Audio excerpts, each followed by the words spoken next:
Hello, dear students. I welcome you in Legend Institute of Management and Sciences, and this is your lecturer Amreen Ayaz Khan. Well, today our topic is neurolinguistic, and we are going to study about what is the connection between psycholinguistics and neurolinguistics. And after that, we will study today that how both the fields, both the terms are different from each other. Well, dear student, as we have studied in our previous lecture about psycholinguistics, that what is linguistic, I mentioned that linguistic is the scientific study of language, and psycholinguistic is the combination of both psychology and linguistic, and it is a study of mental processes that a person uses in producing and understanding language and how humans learn language. And after that we studied that what are the main branches of psycholinguistics, and I mentioned that the main branches are language processing, language acquisition, and neurolinguistic. So our topic is one of the third main branches of psycholinguistic, that is neurolinguistics. Well, neurolinguistic is the study of neural mechanism in the human brain that control the comprehension, production and acquisition of language. यानी कि ये एक ऐसी study है जो कि neural philosophy, neural mechanism को study करता है, and it is the main in the human brain में, और ये कंट्रोल करता है कॉम्प्रिहेंशन को, प्रोडक्शन को एंड एक्विजिशन को लैंग्वेज की, यानी कि किसी भी लैंग्वेज की कॉम्प्रिहेंशन, प्रोडक्शन एंड एक्विजिशन को ये हम स्टडी करते हैं कि किस तरह से ये तमाम चीज़ों को एक ह्यूमन ब्रेन कंट्रोल करता है. Harry Whittaker explained that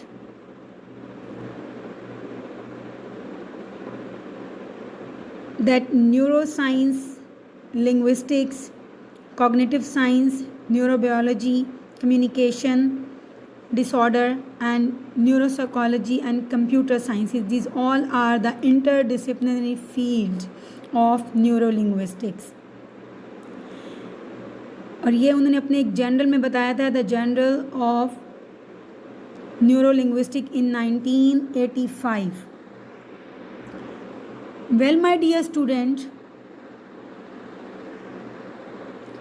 I want to mention one of the most important thing over here, that who is the father of neurolinguistics. So remember this point कि क्वेश्चन कभी भी आपसे पूछा जा सकता है कि who is the father of neurolinguistic, and the father is John Grinder. Neurolinguistic programming was developed in the 1970s. 1970 में ये प्रोग्राम जो है वो डेवलप हुआ था at the University of California Santa Cruz में, and its primary founder as John Grinder, जो कि इसका प्राइमरी फाउंडर था इस सेंटर का, जो कि यूनिवर्सिटी ऑफ कैलिफोर्निया में बनाया गया था, जो कि एक लिंग्विस्ट थे, Richard blender, an information scientist and mathematician. वो एक इंफॉर्मेशन साइंटिस्ट भी थे और मैथमेटिशियन भी थे.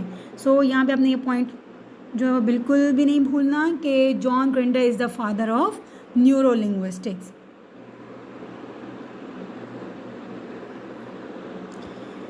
Well, dear student, in our previous lecture we have studied about the subfield of psycholinguistic और linguistic कि लिंग्विस्टिक की सब फील्ड्स कौन कौन सी हैं, जिसमें हमने स्टडी किया कि फोनेटिक जो है it is the study of speech connection.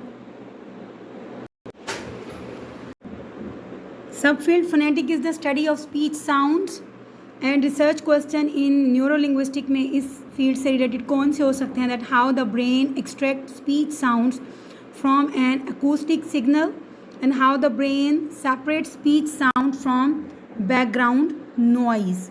तो ये क्वेश्चन जो है वो न्यूरोलिंग्विस्टिक की फील्ड में, रिसर्च में फोनेटिक की फील्ड से रिलेटेड है.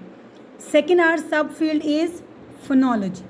As you know that and we have already discussed in our previous lecture that phonology is the study of how sounds are organized in a language. So as far as the neurolinguistic field is concerned, तो इसमें research question क्या बनेगा, that how the phonological system of a particular language is represented in the brain, कि mind में brain में जो phonological system है किसी भी मखसूस लैंग्वेज का वो किस तरह से रिप्रेजेंट होता है. And our third sub field is morphology and lexicology. As you know that morphology is the study of how words are structured, कि किस तरह से वर्ड्स जो हैं वो बनाए जाते हैं एंड स्टोर्ड और उनको सेव किया जाता है in mental lexicon. As far as the research question of neurolinguistic is concerned, so here the question arises that how the brain store and accesses words that a person knows. And our next subfield is syntax. Syntax means the study of how multiple word utterances are constructed. So इस field से related जो neurolinguistic research question होगा वो है that is how the brain combines word into constituent and sentences, or how structure and semantical information is used in understanding sentences. That is related to semantic as well. Semantic जैसे कि आप लोगों को मैंने previous lecture में explain किया था, semantic is the subfield of psycholinguistic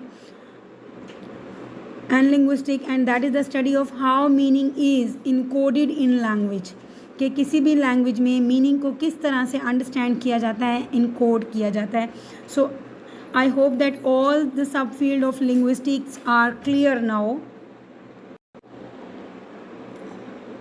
well, now we are going to study the connection of language and the brain, कि इन दोनों के दरमियान में क्या रिलेशन है. The human brain is spherical in shape. It is divided into two hemispheres, and these hemispheres are connected by a bundle of nerves called the corpus callosum. Now let's discuss the other parts of the brain. As you know that human brain is divided into parts like cerebrum, and cerebrum is the front part of the brain and it is composed of right and left hemisphere. जैसे कि आपको अभी यहाँ screen पर भी नज़र आ रहा होगा कि एक लेफ्ट ब्रेन है एंड राइट ब्रेन है. And then we have brain stem. The brain stem क्या होता है, ब्रेन का मिडल पार्ट होता है and it include the mid brain, the pons and medulla. उसके बाद सेरिबेलम आता है हमारे पास.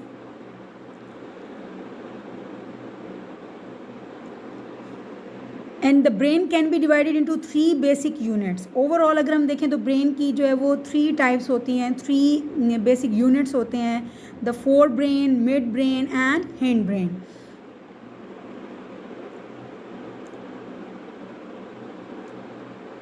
ब्रेन वैसे आप जानते हैं कि ह्यूमन ब्रेन जो है वो सेंटर है एक नर्वस सिस्टम का, and it receive signal from the bodies sensory organs, के जितने भी जो सेंसरी ऑर्गन्स हैं हमारे बॉडी पार्ट की जो 5 सेंसेस से रिलेटेड हैं, उन ऑर्गन से ये मैसेजेस, ये सिग्नल्स रिसीव करता है and output information to the muscles. उसके बाद मसल्स को ये इन्फॉर्मेशन आगे फर्दर आउटपुट की फॉर्म में कन्वे कर देता है. The human brain has the same basic structure as other mammals brain. जिस तरह के दूसरे मैमल्स हैं उनका जो स्ट्रक्चर है, ह्यूमन ब्रेन का स्ट्रक्चर भी सेम ही है, but it is larger in relation to body size than other brains. So now we are going to study some brain facts के जो left brain है और right brain है इनका क्या functions हैं. As I have mentioned earlier that the human brain is divided into 2 hemispheres. हमारे पास 2 hemispheres हैं इसके, या हम जिनको कह सकते हैं 2 parts हैं, left brain and right brain.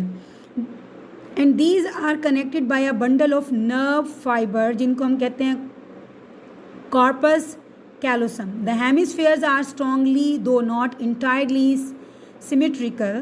The left brain controls all the muscles on the right hand side of the body and the right brain controls the left side. ठीक है, ये बात अपने माइंड में रखनी है कि लेफ्ट ब्रेन जो है वो सारे मसल्स जो है वो राइट साइड वाले को कंट्रोल को करता है, और राइट ब्रेन जो है वो लेफ्ट साइड के तमाम मसल्स को कंट्रोल करता है. And one hemisphere may be slightly dominant as with left or right handedness.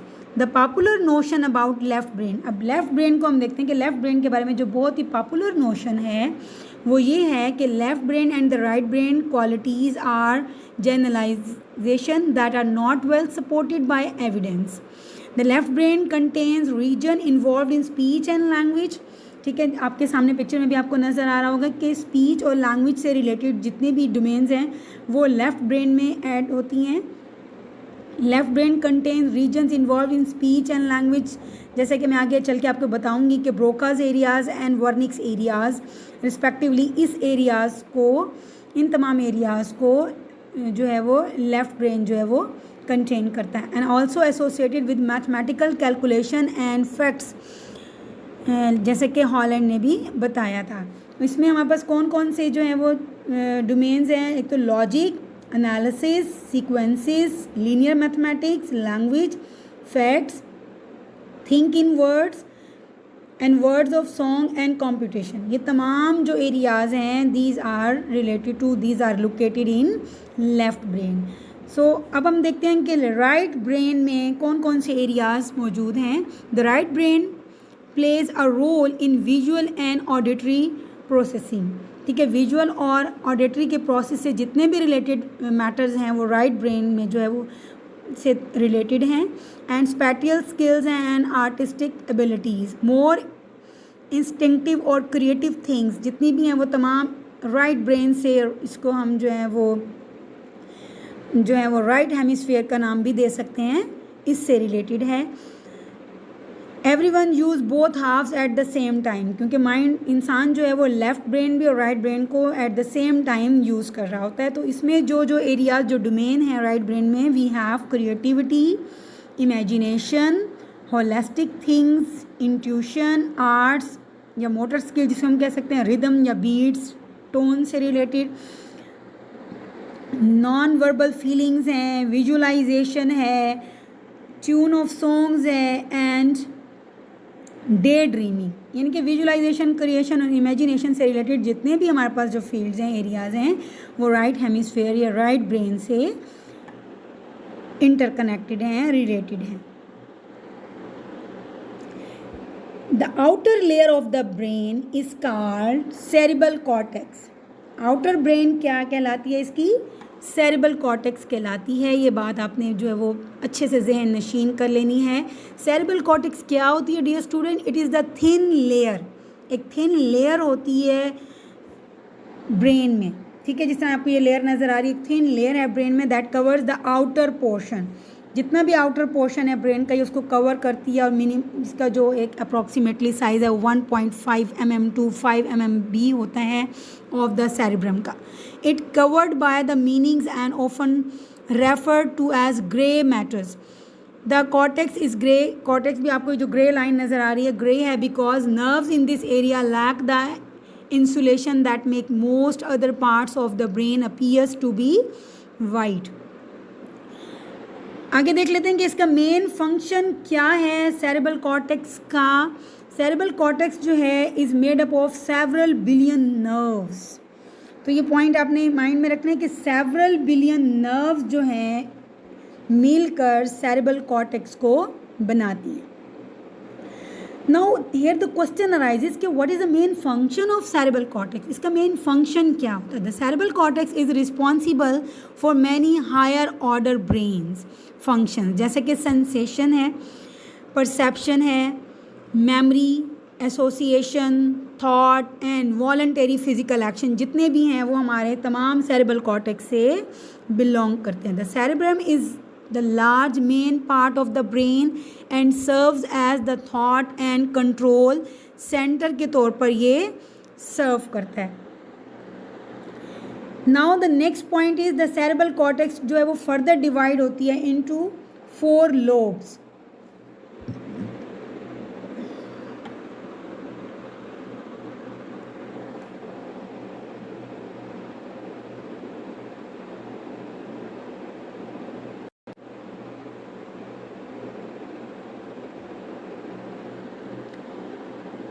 इसके 4 लोब्स के बारे में हम स्टडी कर लेते हैं. That the cerebral cortex is divided into 4 main lobes. The frontal lobes, the parietal lobes, the occipital lobe and the temporal lobe. As far as their functions are concerned, each side of your brain contains 4 lobes, जैसे कि अभी हमने discuss किया. Now the frontal lobe is important for cognitive function. Cognitive function से related जितने भी हमारे जो हैं रोल्स हैं वो इससे बिलोंग करते हैं. And the control of voluntary movement of activity. The parietal lobe जो है वो प्रोसेस करती है इन्फॉर्मेशन को about temperature, taste, touch and movement. And occipital lobe जो है is primary responsible for vision. ये विजन से रिलेटेड होती है. ये पिक्चर में भी आपको तमाम जो 4 लोब्स हैं ये यहाँ पे क्लियर हैं. Then brain stem. Brain stem जो है वो क्या काम करता है? ब्रेन स्टेम जो है वो रेगुलेट करता है हार्ट रेट को, ब्रीथिंग को, ब्लड प्रेशर को, स्वेलोइंग को और डाइजेस्टिंग. इन तमाम सिस्टम को हमारा ब्रेन स्टेम जो है वो रेगुलेट करता है.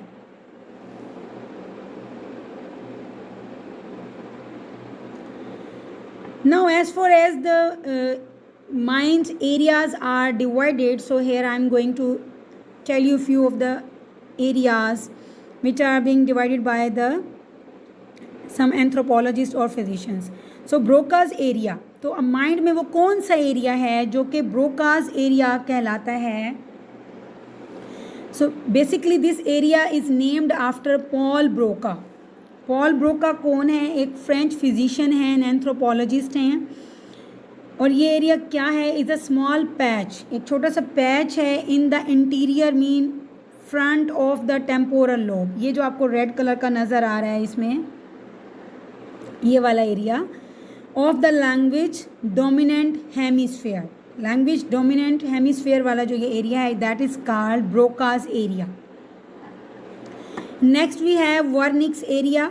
Wernicke's area is named after Karl Wernicke. Karl Wernicke कौन है? एक जर्मन फिजिशियन है.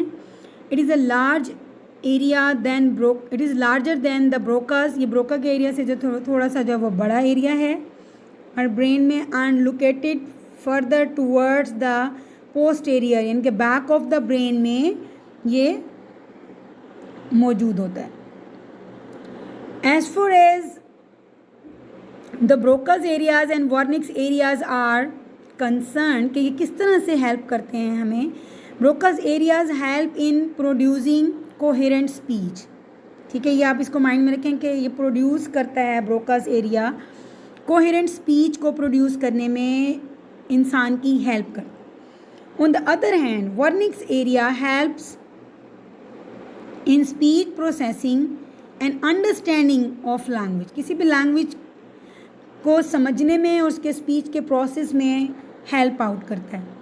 So I hope that Broca's area and Wernicke's areas are clear to you. Now Broca's and Wernicke's areas are connected by a bundle of nerves called arcuate fasciculus. ठीक है, arcuate fasciculus जो है वो एक बहुत ही यानी कि बंडल की तादाद में जो एक न्यूरॉन्स हैं ये उनसे कनेक्टेड होते हैं. जैसा कि आपके पास अब यहाँ पर ये ब्रोकाज एरिया है, ठीक है, और ये वर्निक्स एरिया. अब ये दोनों आपस में जिस चीज़ से जुड़े हुए हैं वो एरिया हमारा क्या कहलाता है? वो क्या चीज़ है? That is bundle of neuron. और इन तमाम न्यूरॉन्स को हम कहते हैं arcuate fasciculus. Well now we have another thing that is aphasia. Aphasia का बहुत ही इंपॉर्टेंट रोल है. अफेजिया क्या है? अफेजिया इज़ अ कंडीशन, एक ऐसी कंडीशन है that ropes you of the ability of communicate. It can affect your ability to speak, write and understand language. यानी कि अब ये दोनों तरह से हो सकती है, वर्बली भी एंड नॉन वर्बल या रिटन फॉर्म में भी हो सकती है. यानी कि हर तरह से लैंग्वेज की स्पीकिंग, राइटिंग और अंडरस्टैंडिंग जो है वो डैमेज हो जाती है या वो बहुत ज़्यादा मुतासिर होती है. फेजिया जो है वो typically occur suddenly after a stroke और अ हेड इंजरी. यानी कि सर पर कोई भी चोट लगी है, माइंड उस पर बहुत ज़्यादा बुरे तरीके से इफ़ेक्ट हुआ है तो उससे जो डिजीज़ या जो मेंटल डिसऑर्डर होता है दैट इज़ कॉल्ड अफेजिया।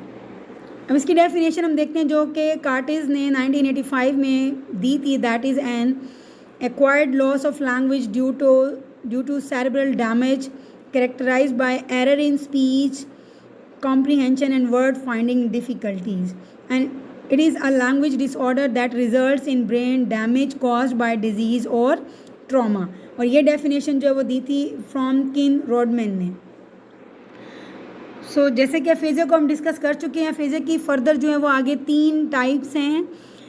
अभी हम पहले पढ़ चुके हैं जो फिजिशियंस हैं और न्यूरोलॉजिस्ट ब्रोका। अब ब्रोका ने जो इसके बारे में बयान किया वो एक टाइप इसकी ब्रोकाज अफेजिया है।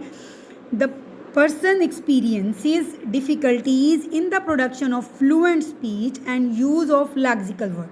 अब lexical word से रिलेटेड या फ्लुएंटली स्पीकिंग से रिलेटेड जो भी प्रॉब्लम होंगे वो ब्रोकास अफेजिया में काउंट होते हैं। And comprehension is better than production दो, और कॉम्प्रीहेंशन जो है वो प्रोडक्शन से ज़्यादा जो है वो एक कॉम्प्लेक्स प्रॉब्लम कॉम्प्लेक्स जो है एक डोमेन है, फील्ड है और बेटर भी है। एंड डेफ पेशेंट जितने भी होते हैं show deficient in sign language.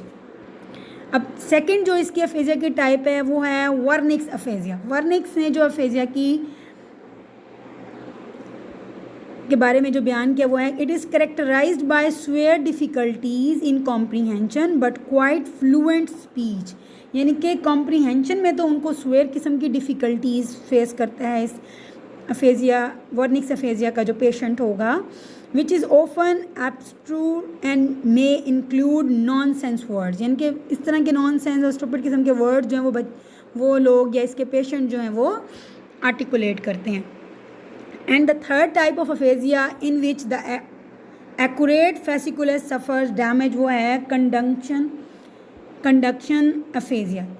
Comprehension fluency of speech is usually little affected. ठीक है, ये दोनों जो चीज़ें हैं किसी हद तक जो है ये दोनों अफेक्टेड होती हैं। How ever victims face difficulties in repeating words, यानी कि वर्ड जो भी उसको बोलने के लिए कोई भी वर्ड दिया जाता है तो उसको रेपिटेशन में उसको डिफ़िकल्टीज़ वो फेस करता है, जो भी इसका विक्टम होगा, जो भी इसका जो है वो इस बीमारी में मुब्तला होगा। By other person and in monitoring their own speech which lead to hesitation and pauses. यानी कि जब वो पेशेंट या वो विक्टिम जब इसको बोलता है जो कि कंडक्शन अफेजिया का शिकार होगा, वो हेजिटेशन होगी उसमें या वो बोलने के दौरान फ्लुएंसी नहीं होगी बल्कि पॉजेज होंगी उसकी स्पीच में। तो अब तक हमने इसकी 3 जो है वो टाइप्स पढ़ ली हैं, ब्रोकास की, वर्निकी एंड कंडक्शन अफेजिया की। Now the question arises how our brain works। तो स्टूडेंट जहाँ तक अब तक हम लोगों ने स्टडी किया है तो हमने देखा कि ब्रेन का कितना ताल्लुक है न्यूरो लिंग्विस्टिक से। How our brain store information in network of brain cells, जिसको हम न्यूरॉन्स का नाम देते हैं। तो जितना भी इंफॉर्मेशन है वो ब्रेन सेल्स की सूरत में स्टोर होता जाता है, सेव होता जाता है हमारे माइंड में। These neural networks are ultimately connected to the part of the brain। अब ये जितने भी न्यूरल नेटवर्क्स हैं ये कनेक्टेड होते हैं हमारे ब्रेन के part say that control our movement, जो कि हमारी मूवमेंट को कंट्रोल कर रहा होता है। और ये मूवमेंट कौन सी होती है? ये movement I am talking about the movement particularly that is including those needed to produce speech. यानी कि स्पीच को प्रोड्यूस करने में जो मूवमेंट दरकार होती है या रिक्वायर होती है। And are internal and external sensation जैसे कि sound, sights, touch and those that come from our own movement. Now the connection within these network may be strong और वीक। अब ये जो कनेक्शन है मूवमेंट का और हमारे न्यूरॉन की नेटवर्किंग का, ये वीक भी हो सकता है और स्ट्रॉन्ग भी हो सकता है। And the information that a cell sends out may increase the activity of some of its neighbors and inhibit the activity of others। हर बार जब भी कनेक्शन को हम यूज़ करेंगे इट गेट्स स्ट्रॉन्गर, यानी कि जितना हम ये कनेक्शन यूज़ करेंगे उतना ही ये स्ट्रॉन्ग होगा। Densely connected neighbourhood of brain cells carry out computation that are integrated with information coming from other neighbourhoods. और इसमें मोस्टली जो इन्वॉल्व होता है वो फीडबैक लूप्स होते हैं and many computation are carried out simultaneously. The brain is a massively parallel information processor के तौर पर यहाँ पर काम करता है. तो ये है हमारे ब्रेन की वर्किंग, कि ब्रेन किस तरह से काम करता है. अब क्वेश्चन आता है where is language in the brain, कि जैसे कि न्यूरो लिंग्विस्टिक है क्योंकि जिसका ताल्लुक ब्रेन से भी है और माइंड और लैंग्वेज से भी है. तो हमारी लैंग्वेज जो है वो ब्रेन में किस जगह पर मौजूद होती है. ठीक है, ये जो हमारा ओवरऑल ब्रेन है इसमें किस जगह पर हमारी लैंग्वेज जो है वो मौजूद है, किस प्लेस पर, किस लोकेशन पर. Now this question is hard to answer. ये इतना ईजी क्वेश्चन नहीं है. ये भी एक पूरा प्रोसेस से रिलेटेड है. इसमें एक पूरा प्रोसेस इन्वॉल्व है क्योंकि brain activity is like the activity of huge city. अब मैं आपको यहाँ पर एक बहुत बड़े सिटी की एग्जांपल दूंगी. एक सिटी क्या होता है? City is organised so that people who live in it can get what they need to live on. कि जो भी उनको चाहिए होता है वो शहर में एक ऑर्गेनाइज फॉर्म में मौजूद होता है. But you can't say that a complex activity, कि ये कम्प्लेक्स एक्टिविटी है लाइक मैन्युफैक्चरिंग अ प्रोडक्ट. तो हम एक एग्जांपल लेते हैं कि अगर किसी भी प्रोडक्ट की मैन्युफैक्चरिंग की बात करें तो वो एक प्लेस पर होती है क्या? नहीं होती. रॉ मटेरियल को अगर हम देखें तो have to arrive at the right times. वो अपने मौजूदा वक्त पर ही हमें मिलता है. ठीक है, या तो उसका मौसम होता है या उसका एक टाइम ड्यूरेशन होता है. सब कॉन्ट्रैक्टर्स जो होते हैं उनको जिस चीज़ की इसको ज़रूरत होती है the product must be shipped out in various direction. और जो उसके कॉन्ट्रैक्टर्स होते हैं मज़ीद उनको जो वो प्रोडक्ट्स जो है वो शिप्ड आउट की जाती हैं मुख्तलिफ डायरेक्शन में. एक ही जगह पर एक ही बंदे को एक ही मकाम पर वो शिप्ड आउट नहीं होती. And it is the same with our brain. इसी तरह से ही हमारे ब्रेन में जो ब्रेन का प्रोसेस है लैंग्वेज का वो भी सेम प्रोसेस को फॉलो करता है. वी कांट से, हम ये बिल्कुल भी नहीं कह सकते that the language is in particular part of the brain, कि हमारे माइंड में एक ख़ास जगह है. ठीक है, उस ख़ास पॉइंट में ही वो लैंग्वेज मौजूद है. नो, ऐसा बिल्कुल भी नहीं है. But the thing is that it's not even true that a particular word is in one place in a person's brain. Even कि हम ये भी नहीं कह सकते कि एक ख़ास वर्ड जो है वो किसी भी शख्स के ब्रेन में एक ख़ास जगह पर, एक लोकेशन पर मौजूद है. The information that comes together when we understand or say word arrives from many places. कि जब भी कोई हम इंफॉर्मेशन या कोई वर्ड अटर करते हैं, उसको बोलते हैं, तो हमारे माइंड में, हमारे ब्रेन से डिफरेंट लोकेशंस में से उसकी डिफरेंट इंफॉर्मेशन जो है वो आ रही होती है. And it is depending on what the word mean. और ये सारी जो है बातें डिपेंड करती हैं कि वो वर्ड क्या है, उस वर्ड का मीनिंग क्या है. फॉर एग्ज़ाम्पल यहाँ पे मैं एग्ज़ाम्पल लेती हूँ एक वर्ड की, दैट इज़ एप्पल. ठीक है, एक फ्रूट है apple. And we are likely to use information about what apples look, feel, smell and taste like even though we aren't aware of doing this. ठीक है, अब एक एप्पल को बोलने में भी हमारे जो माइंड में सेंसेशन से रिलेटेड जितने भी डोमेन्स हैं वो तमाम इसमें इन्वॉल्व होती हैं. अब इसको देखने में कि इसकी जो फिज़िकल अपीयरेंस से ताल्लुक़ है वो ब्रेन का सेक्शन वो इन्फॉर्मेशन देगा. ठीक है, इसकी स्मेल कैसी होती है, डिफरेंट ब्रेन के लोकेशन से, पार्ट से हमें ये इन्फॉर्मेशन मिलेगी. इसका टेस्ट कैसा होता है. सो इसी तरह से listening, understanding, talking and reading, ये तमाम जो स्किल्स हैं ये इन्वॉल्व करती हैं एक्टिविटीज़ माइंड के डिफरेंट पार्ट्स में डिफरेंट पोर्शंस में ये तमाम जो है वो स्किल्स लोकेट करती हैं. However some parts of the brain are more involve in language than other parts. हाँ, ये हो सकता है कि सम टाइम ब्रेन का एक हिस्सा जो वो ज़्यादा इन्वॉल्व होता है हमारी इंफॉर्मेशन शेयरिंग में या हमारी कॉम्प्रीहेंशन में या हमारी प्रेजेंटेशन में बनिस्बत दूसरे पार्ट से. सो आई होप कि लैंग्वेज ब्रेन में किस जगह पर मौजूद होती है ये तमाम प्रोसेस आपको क्लियर हो गया होगा. Now we are going to study the connection between psycholinguistic and neurolinguistic. इन दोनों के दरमियान क्या ताल्लुक़ है. As you can see neurolinguistics is deeply intertwined with psycholinguistic. दोनों का बड़ा गहरा ताल्लुक़ है. Which is the study of the language processing steps that are required for speaking and understanding words and sentences, जिसको हम words और sentences को समझने में, उनको अदा करने में इस process में study करते हैं. Learning first and later languages and also of the languages, processing in disorder of speech, language and reading.